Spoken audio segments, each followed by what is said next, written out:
இப்போ தனியாக நிற்கல, கூட்டமாக இருக்கிறாங்க. தேர்தலில் அண்ணன் தனியாக தான் போட்டிடுறேன். இப்போ பிப்ரவரி 21 மாநாட்டில் எல்லாரும் அறிவிக்கிறேனே, தனியாக தான் போட்டிடுவோம். இப்போ நீங்கள் சொல்லுங்கள், அண்ணன் யாரோட கூட்டணி வைக்கலாம் சார்? ரொம்ப நாளாக கேட்டுக்கிட்டு இருக்கீங்களே. ஜெயிக்கிறவங்க கூடனா அண்ணன் ஜெயிக்கிறவங்க கூட எங்கூட வந்து வா. ஜெயிக்கிறன்னா சரியானதை செய்யணும், எளிதானதை செய்யக்கூடாது. ஜெயிக்கிறவன்னா எதுக்கு அவங்க ஜெயிக்கணும்னு சொல்லு. 1000 2000 கொடுக்கவா? எதுக்கு ஜெயிக்கணும்னு சொல்லு. அந்த கட்சிகளோட சேர முடியும்னு வாய்ப்பு இருந்தால் நான் தனியாக கட்சி ஆரம்பிக்க வேண்டியது இல்லையே. இப்போ கூட சொன்னல, அந்த வீடே நல்லா தான் இருக்குன்னா தனியாக வீடு வேண்டியது இல்லையே, அங்கே இருக்கலாமே. அப்போ தனியாக நான் ஒரு கட்சியை வச்சிருக்கேன்னா என்னுடைய கொள்கை, என் நிலைப்பாடு வேற, தனித்து. அதனால என் பாதை வேற. என் பாதை சொர்க்கத்துக்கு கூட்டிகிட்டு போகுது என் மக்களை. அது பன்னெடுங்காலமாக நரகத்தில் வச்சு அழுத்துது என் மக்களை. அதனால அங்கே நான் போக முடியாது. வராமல் எப்படி இருக்கும் தம்பி? இது எப்படி இருக்கும்? 1 விழுக்காடு 2 விழுக்காடு வாக்கு வச்சிருக்கவங்களுக்கு இவ்வளவு வாய்ப்புகளும் சீட்டும் நோட்டும் பேரம் பேசப்படும் போது எனக்கு பேசியிருக்க மாட்டாங்கன்னு எப்படி நம்புறீங்க? நான் அதை விரும்பலை, அதை செய்ய மாட்டேன், அந்த தவறை செய்ய மாட்டேன். படிப்பறிவிலும் மேலானது பட்டறிவுங்கிற நோக்கத்தை கொண்டவன், நான் கொள்கையை கொண்டவன். என் முன்னவர்கள் பட்டதில் இருந்து நான் இப்போ குறிப்பாக ஐயா விஜயகாந்த் அவர்களுக்கு 10.5 விழுக்காடு வாக்கு இருந்துச்சு தனியாக நிற்கும் போது. இன்னைக்கு என்ன வாக்கு இருக்குன்னு நினைக்கிறீங்க? காரணம் இங்கே கூட்டணி வச்சதுனால குறையும். நம்பிக்கை இழக்கிறோம், தனித்துவத்தை இழக்கிறோம். அதை நான் இழக்கக்கூடாதுன்னு நினைக்கிறேன்.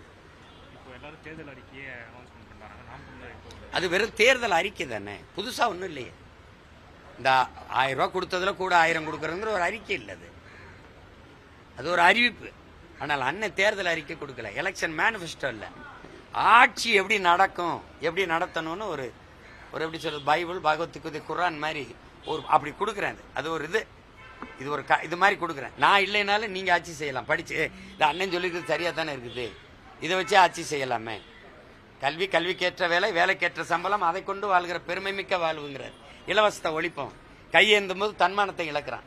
தமிழ் பேரினம் அவமதிக்கப்படுதுன்னு நினைக்கிறேன். இந்த இலவசம் வளர்ச்சி திட்டம் இல்லை, கவர்ச்சி திட்டம், வீழ்ச்சி திட்டம்ங்கிறேன். வளர்ச்சி திட்டம் இல்லைங்கிறேன். இலவசத்தால எந்த வளர்ச்சியும் நீங்க காண முடியாது. இலவசத்துல இழக்கிற பணத்தை எங்கிருந்து ஈட்டுறாயின்னு கேட்டா பதில் ஒன்றை இருக்காது. இலவசம் பெற வேண்டிய ஏழ்மை வறுமையில் இல்லாம மக்களின் வாழ்க்கை தரத்தை உயர்த்தணும். அதுதான் கனவா இருக்க முடியும். அதுக்கான வழியை நான் சொல்றேன். அப்ப நீ அதுபடி ஆட்சி செய்யலாம். அதுதான் நான் கொடுக்க போறேன். 16 கொடுத்தேன், 21 கொடுத்தேன், இப்ப 26 கொடுப்பேன். புத்தகமாகவும் கொடுப்பேன், இந்த மாதிரி காணொலி ஆவணமாகவும் போட்டு காட்டுவேன். என் ஆட்சியில பேருந்து எப்படி இருக்கு, என் ஆட்சியில பள்ளிக்கூடம் எப்படி இருக்கு, என் ஆட்சியில சாலை எப்படி இருக்கு, என் ஆட்சியில மின் உற்பத்தி விநியோகம் பகிர்ந்தளிப்பு எப்படி இருக்கு. அதை ஏன்னா நான் சொல்லும்போது உங்களுக்கு கற்பனைக்குள்ள ஓடலைன்னா நான் போட்டு காட்டுறேன். கொஞ்சம் பொறுமையா இருங்க, இன்னும் 1 மாசம் தானே இருக்கு.